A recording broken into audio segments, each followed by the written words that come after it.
Welcome to the 2-month review, the weekly podcast brought to you by Open Letter and 3%, in which we break down a giant book bit by bit, section by section, talk about it, analyze it, joke about it. And we are the only books podcast in which both hosts have been drinking dead body water for a few weeks now. So we got that going for us. Well, Chad, as you know, I'm from Northern California, and drinking DNA is not a big deal for us. We do it all the time. We made it popular, actually. For anyone not familiar with the local ins and outs of Rochester, New York, there was a dead body found in the reservoir. So we've had to boil our water for the past few days. The kids couldn't go to school. There's a whole big issue. I didn't boil the water, so I don't know if this is how the zombie thing starts, and I'm going to be one of like the primary carriers of it. I just kind of ignored it and just guzzle down. Whatever. Yeah. Dude, do you know how long it takes for boiled water to go back to being drinkably nice?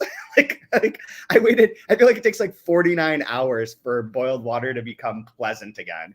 Yeah, I just showered with my mouth open. I didn't shower because I was like, I don't want to rub dead skin into my body. Like, none of this feels like a good idea to me. Called DNA serum. People pay extra for that, you know? It's like a tincture. It like helps. So yeah, laughing about dead people. That's a good start. Well, you know, it does actually sort of ties into this fucking section of the book that we're talking about.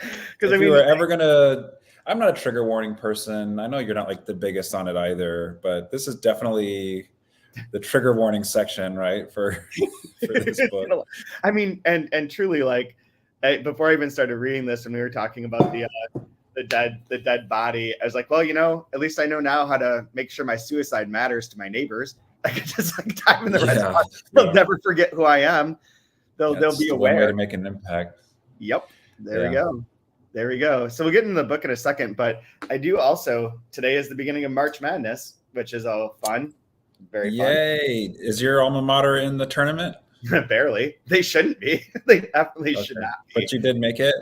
They did. Yeah, Michigan State plays Michigan State Spartans. They're really terrible this year. Better than Michigan, though. I think, did they fire Howard? Yeah, they fired him. Like, they let him, you know, he had like a heart condition. And no, I think it's more they kind of frown upon viral videos of you fighting people when you're the coach of a team. Like, just that was a problem as well. But yep, Michigan State's in. They won't be in for very long, I don't think. Even if they win today, they're going to play North Carolina and get ripped. I was watching the Mountain West tournament because I went to San Diego State for undergrad, and they lost. What's that? The Mountain West is hella good this year. Yeah, I didn't realize Rick Pitino's kid.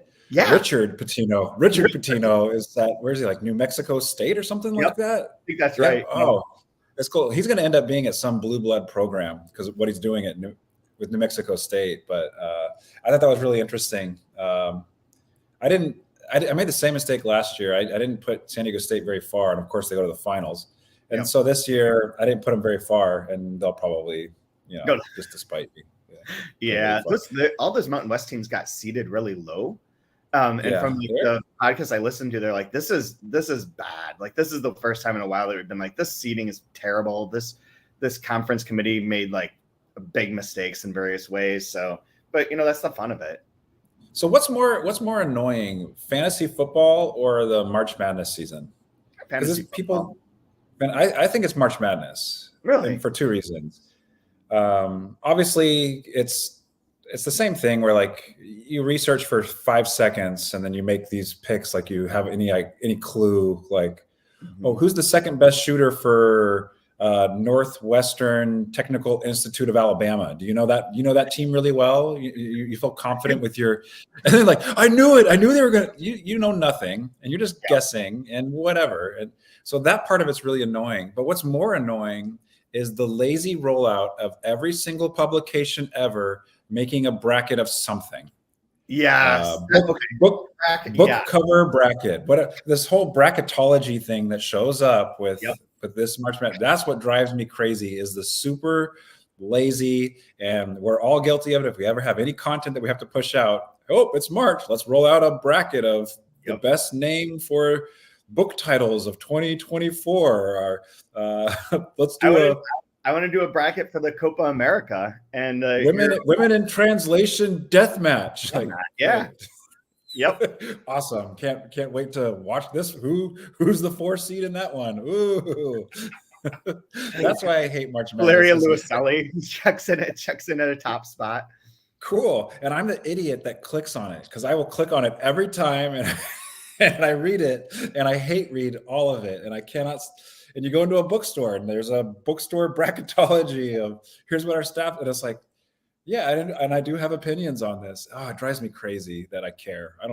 Why do I care? I shouldn't care. Here's what I do care about. Baseball is back. South Korea is back, baby. Yeah. And Shohei Ohtani fired his best friend translator because he had to wire over $4 million to pay gambling debts with air quotes because he was stealing from him. Yep. This I wanted to know. I wanted to shoehorn this into the episode because that's what's interesting. Is that right there? It's amazing. I read that story this morning. It was like, holy shit! Like that didn't take long. Nope. And they constantly every match is like gambling debts. Never on baseball. Never on baseball. It was never on baseball. And Ohtani was not involved in this whatsoever. But ironically, coincidentally, my fun fact for today about Australia is this. Per capita, Australians spend more money on gambling than any other nation, with over 80% of Australian adults engaging in gambling of some kind. Also, 20% of the world's slot poker machines are found in Australia. So Australia heavy into gambling. I meant to look it up. I didn't get a chance to. I mean, I looked up suicide statistics for Australia for this episode. That's a fun one. That's pretty high, right? What's that? They're pretty high, right?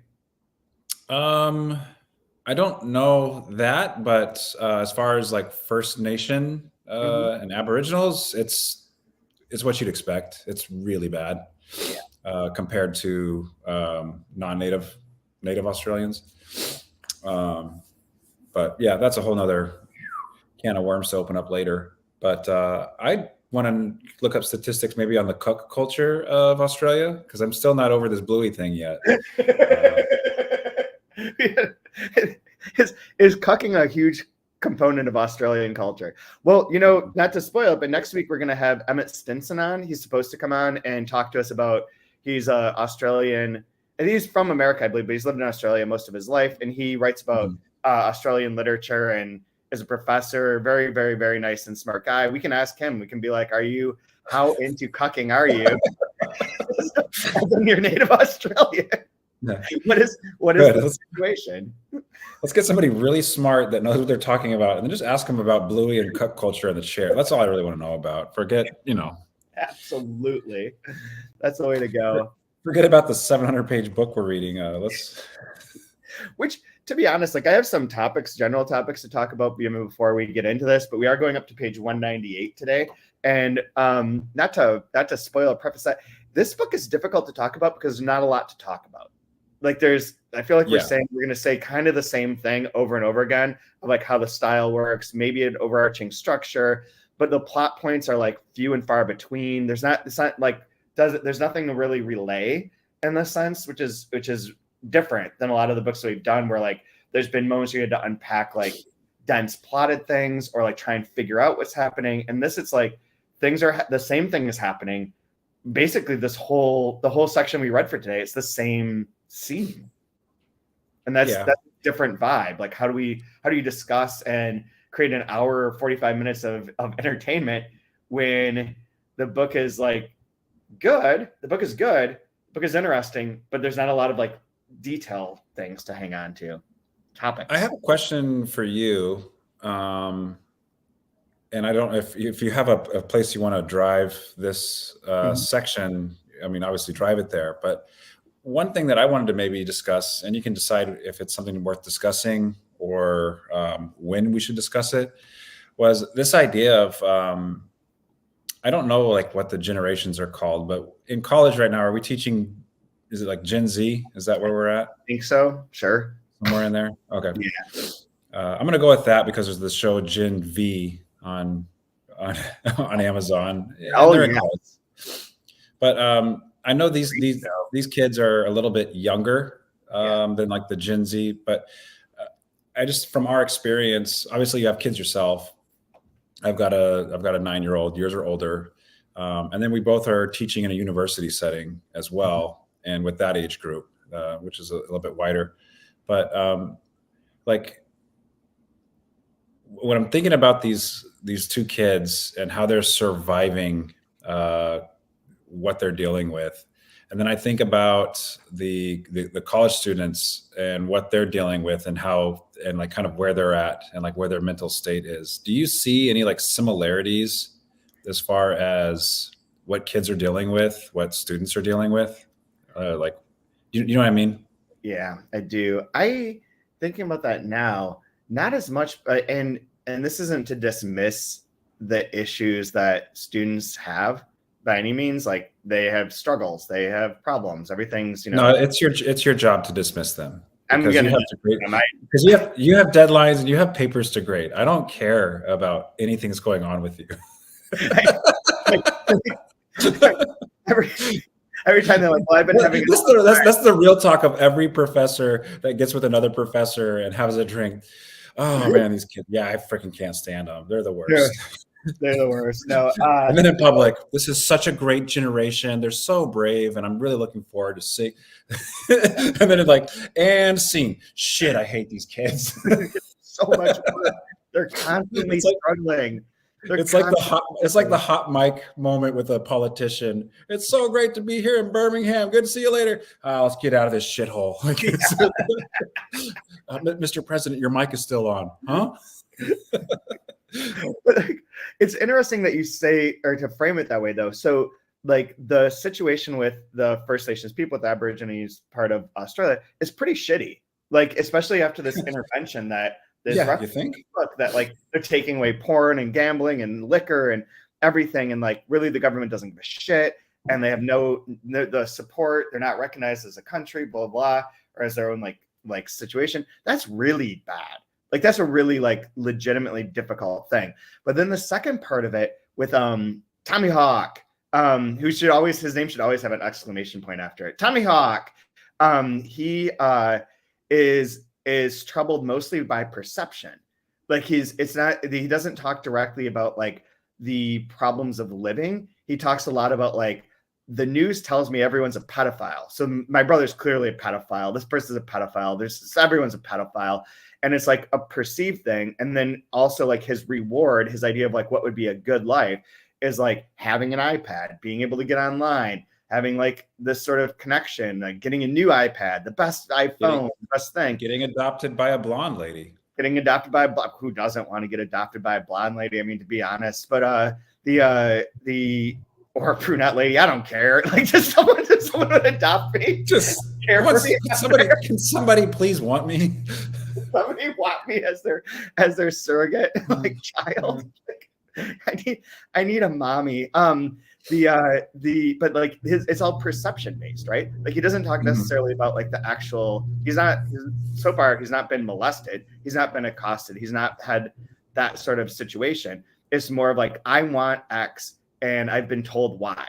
And that is relevant to like kids these days and to society these days, like from the Trump fake news angle for sure. But even beyond that, like, we're always influenced. We're so influenced by media. The kids are so overwhelmed by media. And to the point where like it makes things not matter, but everything be stressful. Like they have this like constant anxiety because they're being told constantly information all over, all the TikToks, all the Instagram reels, all the things, all the media, and all of it is like fairly negative, like, or is like worry inducing. And I think they are overwhelmed in that way and build up perceptions of like what their pain is and what their struggles are based a lot on like, this is the message you're being given. I think of my daughter that way. Like, she does have like, mental issues and sees her therapist and her psychiatrist and all the things that we all do. Well, probably should do. But then sometimes it's just like, if you say anything, like, it's this like explosion of like information and hatred and angers and confusion and worry and concern. And sometimes you're like, and it's like, you can just chill out. Like, this stuff doesn't impact you directly. You can let go of certain worldly anxieties at this moment and not live in that space. But I feel like a lot of students live in that space. And that does, I think, sort of relate to Tommyhawk. Well, it's like interesting. Like I was thinking, like my daughter's 9, right? So she knows some stuff, but doesn't know most stuff, right? Mm-hmm. But has like strong opinions about political candidates. And like you're like, I learned it from Bluey. Like you're 9. Like, what do you know about Donald Trump? Yeah. You know what I mean? Except for like what you're seeing on news and stuff like that. Like I try to think back when I was younger, like I didn't have an opinion of Michael Dukakis other than Saturday Night Live made fun of him because he was short. And like I didn't have a real opinion of Ross Perot that much, other than like, oh, he's a rich guy that talks like a racist Southerner or something. All right, cool, whatever. But like, outside of like those like real basic, you know, like I didn't have like a deep opinion, and it wasn't volatile. Like if someone says like, yeah, my dad's gonna vote for Michael Dukakis, I was like, cool. My dad's gonna vote for like Bush. Like, cool. All right. Hey, do you want to go play tetherball? Sounds good. Like there was no fight. There was no blow up. There was nothing about it. Cause I don't know, outside of the 5 minutes that we watched on the nightly news, there wasn't that information and there wasn't that narrative at all. Like that was imposing on us. And I think, like you're saying, the generation now, like we're kind of like the last, like as far as with the social media and the internet, like one of the last like unmolested generations from that, right? Yeah, we were molested in other ways, obviously, like by people in white vans, but sure, yeah. I got molested for candy, okay. But what's interesting though is like I think the same things that I'm seeing Tommyhawk and Absav going through. Absolute Aboriginals.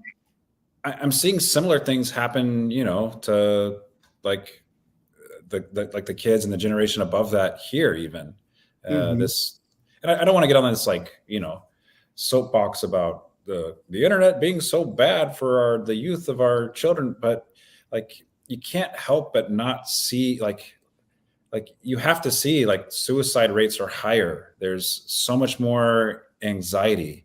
There's so much more like everything you're saying, like it seems like it's there and it seems like it's accelerating. And I can only imagine what's happening in these, you know, First Nation communities in Australia. It's got to be like, you can just add gasoline to that fire. Yeah, absolutely. When you talk about politics too, do you remember when we didn't talk about who we voted for? Like growing up, like nobody cared, and nobody was like, "Who'd you vote for?" What is like? Well, that's me in my voting box. That's a private piece of information. We also didn't have crazy politicians quite the way that we do now. Like, I mean, Reagan is more damaging to overall society than Trump has been. And you could make that argument based on his. Well, if you read all the Noam Chomsky books like I do, the Bill Clinton should be lined up and shot against the wall, along with every other politician that's ever existed. They should all be hung for crimes against humanity. Obama is abysmal. I mean, drone striking Yemen, well, you know. Yep. I mean, everyone's horrible, but like Mr. Chomsky, is there any joy in your life, or is this hate just keeping you alive? Is that just permanently flowing through your maintaining a constant blood pressure to keep your body moving? What are you? I've actually had that thought, like, is my blood pressure high because that's the only way I can function? Do I have to? Would I just, if it was all solved, would I just like die? Like I do, like not move anymore? No, that is really interesting with the First Nations thing too. And in relation to this book, there is presented that option of not being connected online and not having that influence. Like they're separate. There's like the nature aspect of it. The fact that like their dad is gathering wild donkeys, right? Feral donkeys. Like this is in some ways there is like a pro-nature, anti-societal bit that a lot of the characters seem to be outside of. Like Dance is always talking about the butterflies. They're talking about the donkeys. They're not necessarily living in that go-go world that we have. But then Tommyhawk, as the younger generation, wants that so badly and wants to be part of that world. Whereas there is the possibility you wouldn't have to be. And nowadays, like I can't imagine, like unless you live out in the middle of nowhere, I can't imagine a kid nowadays being like not having some sort of social media bit. And like you say, I grew up without the internet. It didn't exist. It wasn't a thing. Yeah. And we are like the last people that did that. Yeah. The one thing that I find interesting that though is like the whole thing with the donkeys, right? Mm-hmm. So like, yes, there is this, back to nature aspect of it, but the whole thing is a capitalistic ploy. Right. That's true. Yeah. And so they're like, even if you're trying to retreat, there's no escape. No. And it's really sad. Is that your body water right there? That's my body water. This has been boiled. This is boiled and sitting in the refrigerator for like 4 days so that I can just finally. Unless that canister was BPA free, you're probably doing more damage to yourself drinking out of plastic than you are drinking the flesh of another human being that decayed in the reservoir. Just throwing that out there. At least that's organic. Big bloated body. Couldn't identify. The dead body's organic. That plastic there, that's killing sea turtles, man. I mean, not to go back to the dead body thing, but this whole like suicide situation that they're claiming that he climbed over and fell in the reservoir and died. I'm not buying it. I ain't seen the tapes. Show me the tapes. Release the tapes. I haven't seen it. I believe he was still chucked in there by like Italian mafioso. I'm gonna go with drunken stupor. Drunken stupor that's probably the Occam's razor of suicide in a reservoir. Oh, what's the guy's name? Oh, I'm gonna ruin it, but it's the guy the album was called Grace, and he went swimming in a river and died. Oh, no. You know what I'm talking about? Oh, shoot. As soon as I say it, you'll know who I'm talking about. Hold on, I'll find it. But continue. Anyways, but yeah, so there was another, I was going to talk to you about two things that are like bits of, or one is a bit of information, one is like sort of separate. Jeff Buckley. I was going to say Jeff Buckley, but then I was like, I don't remember him dying in a river. I met him right before he died. I have his autograph. I saw him in the Hatfield play, and he signed a paper for me. And then we were talking. I talked to him about like the crazy like death metal bands from Detroit, because it was in Detroit, and like this screaming like metal bands, and Cannibal Corpse specifically. Okay. About Cannibal Corpse, and I got his signature, and like it was. They're like in the Ace Ventura. Cannibal Corpse is in the Ace Ventura movie. No shit. Yeah, I've never seen an Ace Ventura movie at all. Ever, not even a bit of it. I have no knowledge of. I know what it is, but I've no details. It's just fun. But one thing I was going to say is that I didn't verify this. I meant to verify this, and this might be apocryphal. It might be inaccurate. But I was talking to Stefan Tobler, who runs And Other Stories, founder and publisher of And Other Stories in the UK, at the London Book Fair last week, and I was asking him about this book. I was like, what brought you this book? What made it interesting? And he's like, well, the Garamundo or Garamundo, whatever the name is, they were bringing it out, and they talked to New Directions and talked to And Other Stories, and they agreed that they would want to do this together on the three countries, 3 continents bit.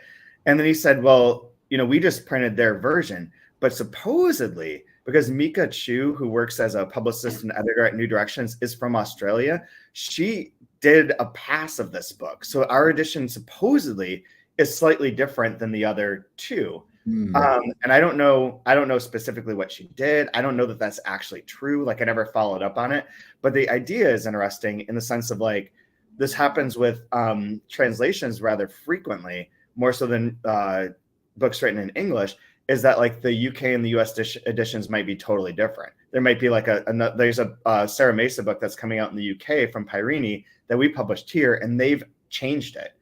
They've like found typos for one, but they also like asked questions and rewrote certain sections of it. So the books are like unstable in that way. And I find that kind of interesting, and that sort of plays to what this book is like. But I'm also very curious as to like, if this is true, what got changed and in what way? It doesn't feel like anything's like dumbed down for like an American audience versus an Australian or British audience. Who I know in Britain, they're much more in line with like Australian comedies and Australian TV shows that were popular in their youth. So like Australia is a lot closer to them than it is for us. But I don't get the sense that this was like altered in benefit of like educating an American public. So I'm curious if it did get edited or revised in some way, what those were, what the focus was. Well, there's like nothing to dumb down. It's just understanding or not understanding cultural, like the cultural implications and the understanding of what that place is like. Yeah, and the style. There's so much that's going right over my head, and I'm aware of that, and I'm okay with that. Yeah. But the actual what's on the page, there's really not much to change. Yeah, that's what I kind of thought too. Unless it's like but if it was like slang things, perhaps. Like I could see that being altered. Like I don't know Australian slang to save my life, but I'm sure like there's I've heard parts of it, and it's goofy sounding. So it's possible with that. But yeah, there's a lot of, I agree. There's like references that just slide by. And like when I first started reading this section, the Tommyhawk one, like I was way into it for like the first 10, 12 pages. Is like, I'm back. I'm here fully. I'm down for this. I have lots of notes that are like mainly like the one thing that I was into is like the idea that this section is sort of separate from the last section. It's a new scene, a new purpose, a new oracle, new speaker. A new oracle, new speaker, a new situation. And the beginning first few pages are all basically the end of the story. They're like, oh, when Aboriginal sovereignty went out and never came back and goes and never comes back and was gone. And then before that, here's what's going on. And the second that Tommyhawk's introduced, the tone changes, the pace changes. It's fun. It's funnier. It's like goes out of this like miasmic oracle sort of thing into like this specific vision. And just for anyone who hasn't read it, Tommyhawk is in like a near like the lake or near the ocean, I suppose, in like a whale boneyard, watching his brother go out to sea to kill himself. And he's just standing there watching, like, I forget, he's eating something too, right? He's eating like potato chips maybe or whatever. He's like just munching. He's like he's super crass about like, hurry up already. He's like you know how unfair this is? I wanted to leave first and like you get to leave first. This isn't fair. Like he has like this, it's like such a unexpected. Yeah, like when you do like the cinematic realism of it, it's a really stunning, arresting image that's stuck in my brain. And like the line, like the specific, I found it, like the specific line about it too is like, and yet this 8-year-old kid now eating a bag of chips he was holding above the salty water was a seasoned witness to a string of kid deaths, which goes back to what you were saying of like this isn't even his first suicide that he's witnessed or that he's been aware of. Like that's a common thing. I just looked up those statistics too. When you're talking, it says that First Nation males experience 3.3 times the rate of suicide compared with females. And that this is so much higher than the non-Indigenous counterparts. It's like 46 suicides out of every 100,000 people, which I don't know I don't know what the other rates are, but that feels pretty high. Well, like even if you break it down, I was looking up through a government agency in Australia, but just even like age specific, this is just suicide deaths by Indigenous from 2018 to 2022. Up to age 24 years old is 16 per 100,000. And that's for First Nations. And then for non-Indigenous, it's 5.2. Ooh, so it is like a significantly, three times. It's really significant. And then age 25 to 44 is 50 per 100,000. And then for non-Indigenous, 15.9. So about 16. Yeah, so about 3 times again. It's staggering. I mean, it's kind of expected, but not to that degree. It's really staggering, and to have it be so like commonplace and almost kind of like, I'm eating a bag of chips. What's new? My brother's going to go kill himself. What's the big deal? Yeah, like, here's another line. It's so heartbreaking when I was reading that. Like it just crushes you. that exists and that it's so commonplace. Here's like on 162, he had seen other kids commit suicide and he always stayed and watched and had never thought of leaving the scene until he was sure they were not coming back. This was how he knew that the quicker you got the job over and done with, the better it was for everyone. Grieve, sorrow, not ninja. Yep. It is. That surprised me. And his voice just is more captivating, I think, than the other ones we've been introduced to so far. And the juxtaposition of the committing suicide with his like nonchalance, like you're saying, and just sort of like get it done, man, is unnerving. It's meant to be unnerving. Yeah. And that's what made me think about the current generation that I'm teaching in college with, dealing with the issues that they're dealing with. And really, when we say like dealing with issues, like the majority of it is as far as like my interaction with it is because of wanting extensions on assignments or, hey, I'm struggling with this or this. I can't turn this in right now. That's 99.9% of why anything is brought up to me is just because of struggling with a school assignment or something. Exactly. Like it'll be like tied to like I've been having a difficult mental time. Yeah, mental or like my sleep is messed up and this or that, for sure. Yep. But on page 166, it's the second paragraph there, where it goes, the question of being bashed or not did not march fright into Tommyhawk's brain to say, you had better be scared out of your life. The kid had threats galore, constantly shuffling up and down in his brain. Threats only produced some brand new game changer plan for his 8-year-old superhero feasting on fear. He was pumping on steroids, fueling the head machinery and making another new idea stick on the wall of his brain. But it's like this idea of like paranoia, the kidnapping, the pedophilia, the just like you were saying earlier, the constant barrage of information that this generation gets compared to any other. And then you include being a First Nation kid. Like I just wrote in the margin, like, can this generation survive?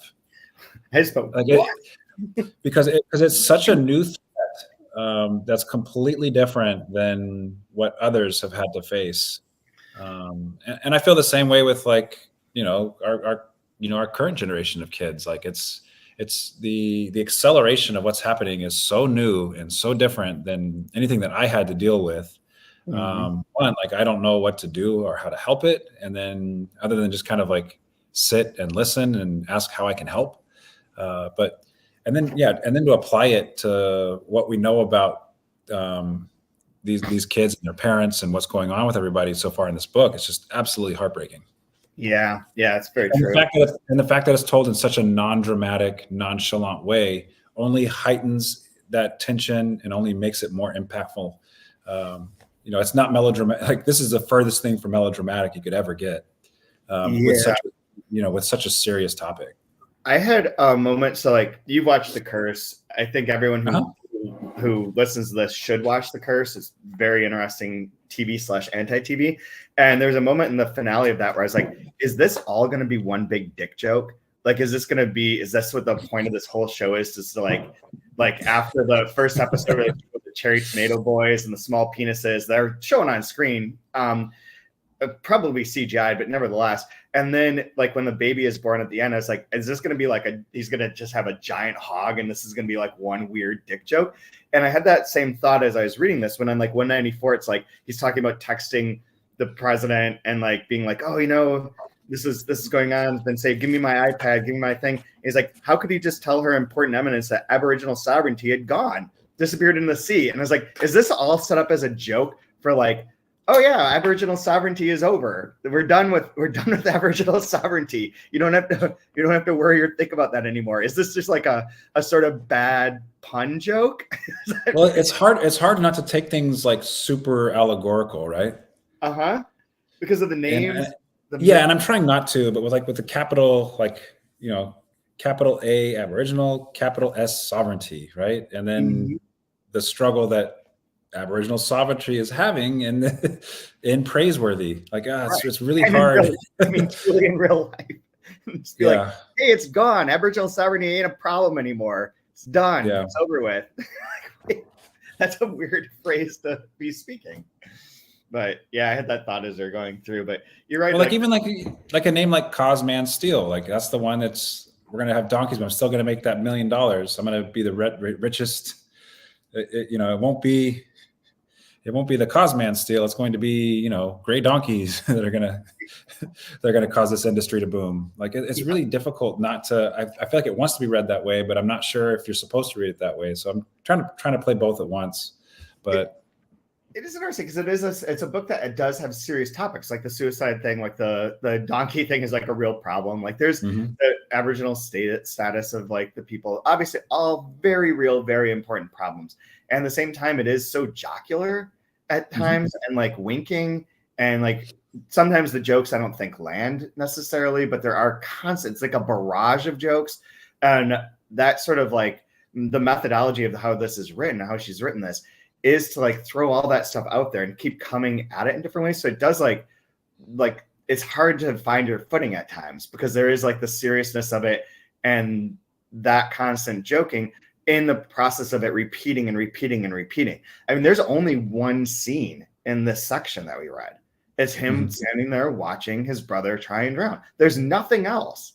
There's not even like, I mean, there's like jokes about it. Like he's like, oh, I'm going to text the prime minister or whatever, and, you know, let him know about this, like that section there. And there's like little bits and like of the humor and like the reference to the suiciding, but there's not like a flashback. There's not like, you know, information outside of that about like how this came to be in this moment. It's just like, yeah, he's walking out in the water. He's going to escape first. So it's like very vocally driven. Jealous almost. Like, oh man, it's not fair. Yeah. And like understanding that bit is either a real character, like a real, truly like a realistic representation of someone's situation there, mixed with like, I think it's supposed to be funny. Sometimes it is, sometimes sometimes the jokes I don't think are that there, but the tone of it indicates that this is supposed to be like it's supposed to be humorous for like a good. It absolutely is, because you go to like 191, like most of all, Tommyhawk wanted to be the first person to give the news of his brother's death to true idol mother, capital T, capital I, capital M, right?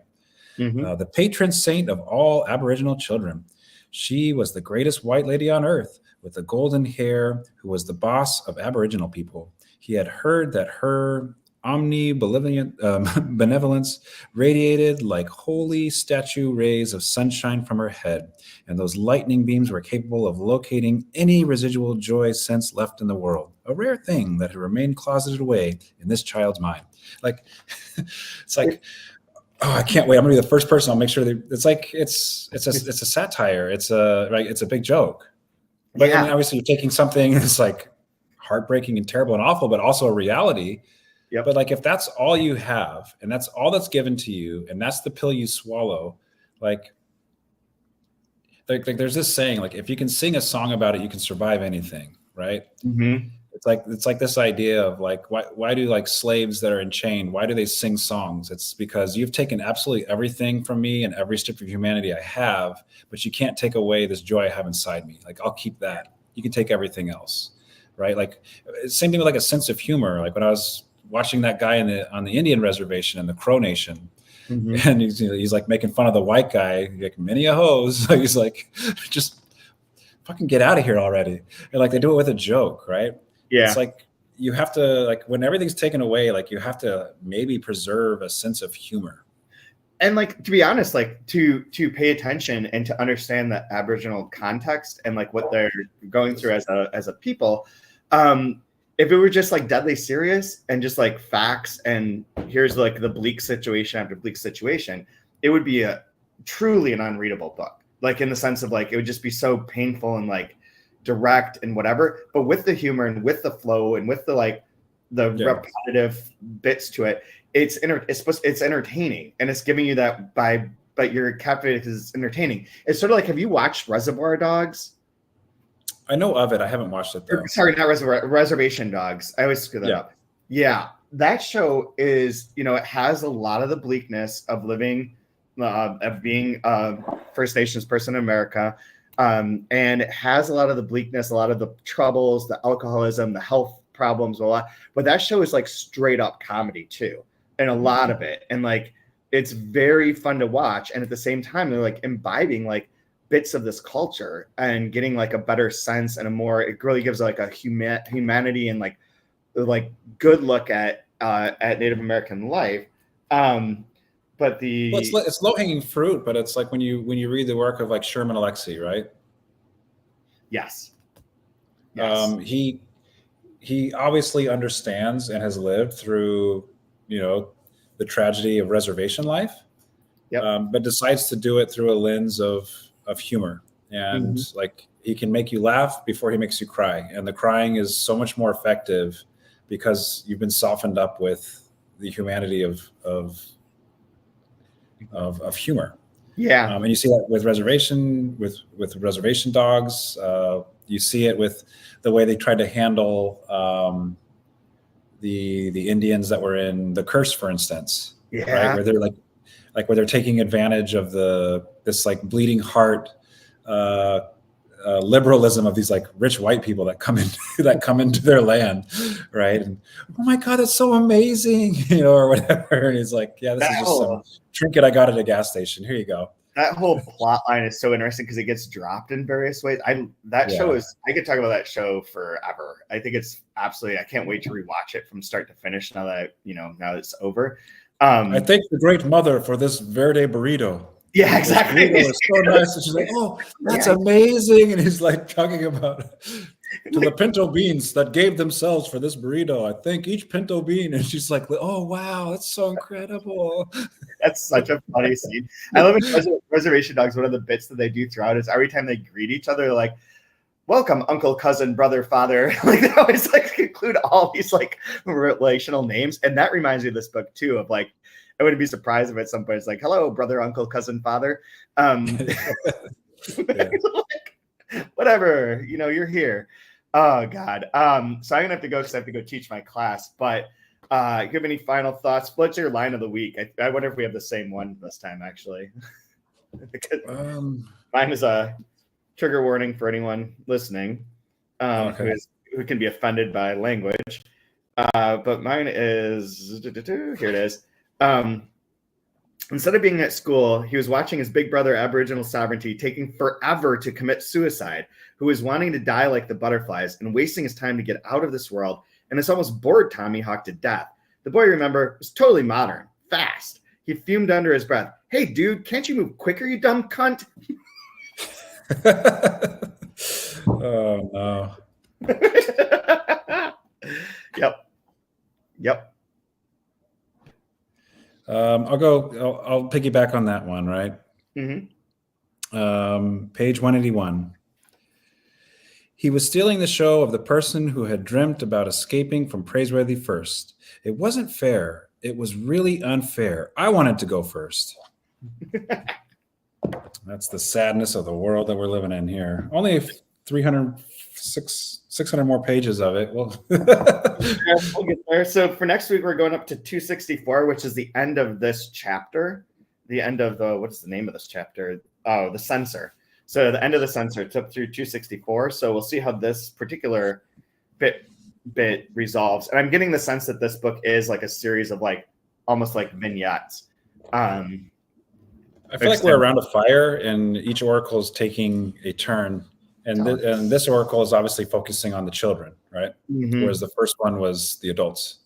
Yeah, we'll have to talk about the title of it too, the censor. We didn't mention that. We'll talk about that next week. And theoretically, Emmett will be on here to set us straight about cuck culture and other things related to like Australian literature.